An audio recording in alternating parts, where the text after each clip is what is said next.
దేవునికి మహిమ కలుగునుగాక. మరొక పర్యాయం మిమ్మల్ని అందరినీ ఈ యూట్యూబ్ ఛానల్ ద్వారా చూసే కృప దయచేసినందుకు ఆ దేవాది దేవునికి మహిమ కలుగునుగాక. ప్రభువుల ప్రభు, రాజుల రాజు అయినటువంటి యేసుక్రీస్తు పేరట మీ అందరికీ నా హృదయపూర్వకమైనటువంటి ధన్యవాదాలు తెలియజేస్తూ ఉన్నాను. రండి, మనందరం కొంత సమయాన్ని వాక్యంలో ధ్యానం చేసుకుందాము. మీరు వినండి, నేను దేవుని మాటలు చెప్తూ ఉన్నాను. ఈ మాటలు జీవాధిపతి అయినటువంటి యేసయ్య మాటలు. ఈ మాటలలో జీవం ఉంది, ఈ మాటలలో ఆశీర్వాదం ఉంది, ఈ మాటలలో నిత్య జీవం ఉంది. కాబట్టి నిత్య జీవపు మాటలు కలిగినటువంటి ఈ మాటలను మీ హృదయంలోనికి రానివ్వండి. కుటుంబ అభివృద్ధి, కుటుంబ ఆశీర్వాదాలతో దేవుడు మరి నింపబోతున్నాడు. దేవుడు మరి ఈ మాటల ద్వారా, ఈ వాక్యము ద్వారా, ఈ వీడియో ద్వారా నిన్ను, నీ కుటుంబాన్ని సమృద్ధిగా దీవించునుగాక. మరి దేవుని మాటలు ధ్యానం చేద్దాము. మరి కీర్తనల గ్రంథం 29:11 వచనంలో ఈ విధంగా దేవుని మాటలు చెబుతున్నాయి. మీ బైబిల్ తెరవండి, మరి నేను చదువుతున్నాను, గమనించండి. యెహోవా తన ప్రజలకు బలమును అనుగ్రహించును. యెహోవా తన ప్రజలకు సమాధానము కలగజేసి వారిని ఆశీర్వదించెను. దేవుడు ఈ మాటలను సమృద్ధిగా దీవించునుగాక. ఇక్కడ ఉన్నటువంటి మాటలు, ఈరోజు నేను చెప్పబోయే మాట ఏమిటి అంటే, దేవుడు తన ప్రజలకు సమాధానము అనుగ్రహించెను. ఈ మాటలు గమనించండి. మరి దేవుని బిడ్డగా ఉన్నవా? యెహోవా తమకు దేవుడు కాగల జనులు ధన్యులు అని దేవుని మాటలు చెబుతూ ఉన్నాయి. యేసుక్రీస్తు అందరికీ ప్రభువు అని దేవుని మాటలు తెలియజేస్తూ ఉన్నాయి. యేసుక్రీస్తు ప్రభువారు మరి పాత నిబంధన గ్రంథంలో యెహోవాగాను, ఇక్కడ మనం చూసినప్పుడు కనబడుతున్నటువంటి మాటలు ఏమిటి అంటే, యెహోవా అనగా తన ప్రజలకి బలమునిస్తాడంట, తన ప్రజలకు సమాధానం ఇస్తాడంట, తన ప్రజల్ని ఆశీర్వదిస్తాడంట. ఈ రోజున నీవు దేవుని బిడ్డగా ఉన్నట్లయితే ఇప్పుడే నిన్ను దీవించడానికి, ఆశీర్వదించడానికి యెహోవా సిద్ధముగా ఉన్నాడు. ఎందుకంటే నీవు గనక ఆయన బలిష్టమైన చేతి క్రిందకి రాగలిగితే, ఆయన బలిష్టమైన చేతి కింద నువ్వు ఉండగలిగితే, తగిన సమయమందు నీ మొర్రను విని, నీ ప్రార్థన ఆలకించి, నీ వినయమును చూసి, నీ విధేయతను చూసి ఎవరు ఊహించలేనంతగా నిన్ను బలపరచబోతూ ఉన్నాడు. ఎవ్వరు మరి ఊహించలేనంతగా నిన్ను హెచ్చించబోతూ ఉన్నాడు. ఎవ్వరు ఊహించలేనంతగా నిన్ను తలగా చేయబోతూ ఉన్నాడు. ఎవరు ఊహించలేనంతగా నిన్ను అప్పు ఇచ్చే వానిగా దీవించబోతూ ఉన్నాడు. ఎలాంటి దీవెన అంటే చూడండి, తన ప్రజలుగా నువ్వు ఉంటే, ఆయన బిడ్డగా నువ్వు ఉంటే, ఆయన కుమార్తెగా, కుమారుడిగా నువ్వు ఉంటే ఆశీర్వాదం ఇవ్వబోతూ ఉన్నాడని చెప్పబడుతుంది. ఇంకొక మాటను కూడా మనం జ్ఞాపకం చేద్దాం. చూడండి, మరి యెషయా గ్రంథం 66:12 ఈ విధంగా ఉంది. యెహోవా ఇలాగూ సెలవిచ్చుచున్నాడు, ఆలకించుడి, నది వలె సమాధానమును ఆమె యొద్దకు పారజేయుదును. మీరు జనముల ఐశ్వర్యము అనుభవించినట్లు ఒడ్డి మీద పొర్లి పారు జల ప్రవాహము వలె మీ యొద్దకు దానిని రాజెత్తును. మీరు సంకన ఎత్తుకునబడుదురు, మోకాళ్ళ మీద ఆడింపబడుదురు. దేవునికి మహిమ కలుగునుగాక. దేవుడంట మిమ్మల్ని అంట సంకనెత్తుకుంటాడట, మిమ్మల్ని అంట మోకాళ్ళ మీద చంటి బిడ్డను ఎలా ఆడిస్తారో అలా ఆడిస్తారంట. ఎందుకో చూడండి, ఇక్కడ చెప్తున్నాడు కదా, యెహోవా తన ప్రజలని లేక తన బిడ్డలను ఆడించబోతూ ఉన్నాడు, నీతో మరి ఆడుకోబోతూ ఉన్నాడు. ఆయన నిన్ను సంకని ఎత్తుకుని ముద్దాడబోతూ ఉన్నాడు. నా ప్రియ సహోదరి సహోదరుడా, ఈ వాక్యం వింటున్నా నీవు ఈ మాటలు వింటుంటే, ఈ మాటలు చదువుతూ ఉంటే, నా హృదయం అయితే, మా చేతి మీద అయితే ఆ ఎంట్రుకలు మరి ఉప్పొంగిపోతున్నట్టుగా, మరి ఆ శరీరం జలదొలుచున్నట్టుగా కనిపెడుతుంది. ఎందుకు అంటే ఇక్కడ దేవుడు చెప్పుచున్నటువంటి మాట, నీ వయసు ఎంతైనా సరే, నీవు ఎలాంటి ఆ వయసులో ఉన్నా సరే, దేవుడు నీకు ముదిమి వచ్చినా సరే, నీ తల వెంట్రుకలు మెరిసినా సరే, ఆయన దృష్టిలో నువ్వు చిన్న పిల్లవాడివే, నువ్వు చిన్న పిల్లవే. అందుకనే నేను సంకనెత్తుకుంటాను అంటున్నాడు, మోకాళ్ళ మీద ఆడిస్తాను అంటున్నాడు. వింటున్నావా నా ప్రియ సహోదరి, నా ప్రియ సహోదరుడా? మరి ఆయన ప్రజలుగా, ఆయన బిడ్డలుగా నువ్వు ఉంటావా?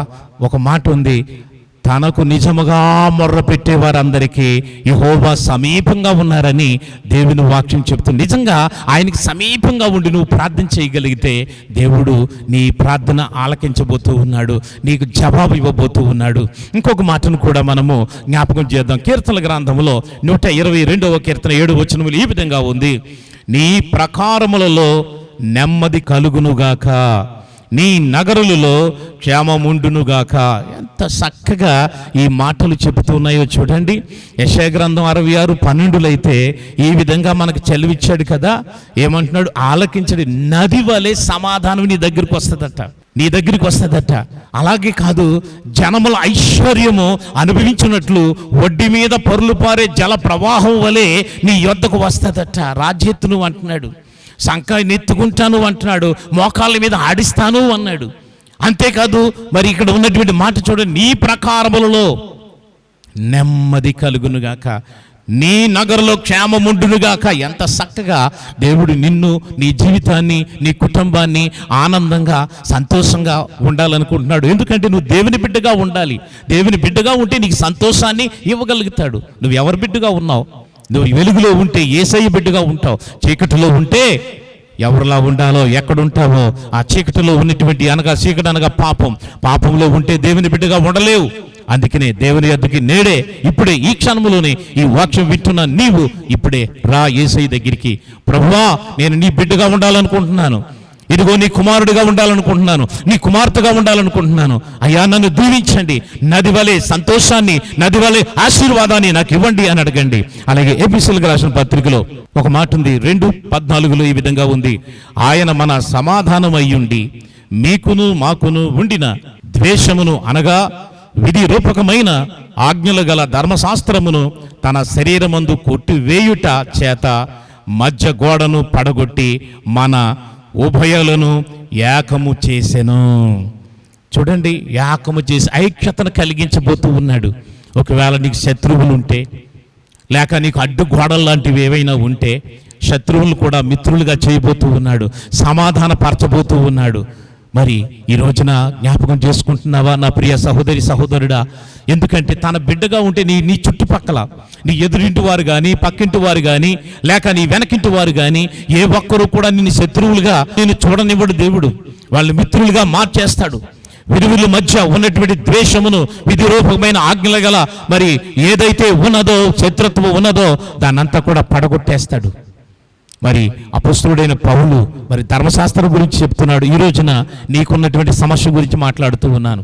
యేసుక్రీస్తు నీకున్న అసమాధానాన్ని తొలగిస్తాడు, నీకున్నటువంటి భేదాభిప్రాయాలని, లేక నీతో మరి విరోధంగా ఉన్నటువంటి శత్రువులను కూడా మార్చివేయగలడని ఇక్కడ వాక్యం చెబుతుంది. అంతేకాదు, రోమీయులకు రాసిన పత్రికలో 8వ అధ్యాయం 6వ వచనంలో ఆత్మానుసారమైన మనస్సు జీవమును సమాధానమునై ఉన్నది. ఈ రోజున నీవు దేవుని బిడ్డగా ఉంటే ఆత్మానుసారంగా దేవుని వాక్యం వింటూ ప్రార్థన చేస్తూ అనుదినము ఉండగలుగుతావు. అప్పుడు నువ్వు ఆత్మానుసారమైనటువంటి మనసు కలిగి ఉంటావు.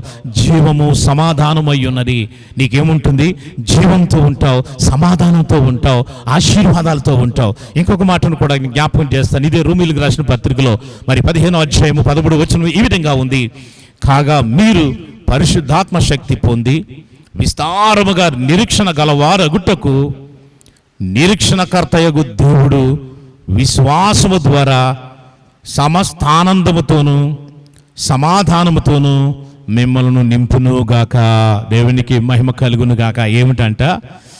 విస్తారమైన నిరీక్షణ గలవారగుటకు నిరీక్షణకర్తయగు దేవుడు విశ్వాసము ద్వారా సమస్త ఆనందం, అన్నిటిలో ఆనందం, నీకొచ్చే రాబడిలో ఆనందం, నీకింట్లో ఉన్న దానితో ఆనందం, నీ పిల్లలతో ఆనందం, నీ భర్తతో ఆనందం, నీ భార్యతో ఆనందం, నీ బంధుమిత్రులతో ఆనందం, నీ అన్నదమ్ములతో ఆనందం, నీకు ఏదైతే కలిగి ఉన్నావో ఆ కలిగి ఉన్నది అన్నిటితో కూడా నీకు ఆనందాన్ని ఇస్తానంటున్నాడు.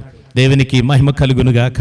ఈ రోజున నీవు నేను మనము ఒక్కసారి జ్ఞాపకం చేసుకుందాం ఎలాంటి సమాధానము ఇవ్వబోతూ ఉన్నాడో తన బిడ్డగా ఉంటే, తన ప్రజలుగా ఉంటే. చివరిగా ఇంకొక మాటను మీరు జ్ఞాపకం చేస్తాను. కొరింథీయులకు రాసిన మొదటి పత్రిక 7:15 ఈ విధంగా: అయితే అవిశ్వాస అయిన వాడు ఎడబాయ వచ్చును, అట్టి సందర్భములో సహోదరునికైనను నిర్బంధము లేదు.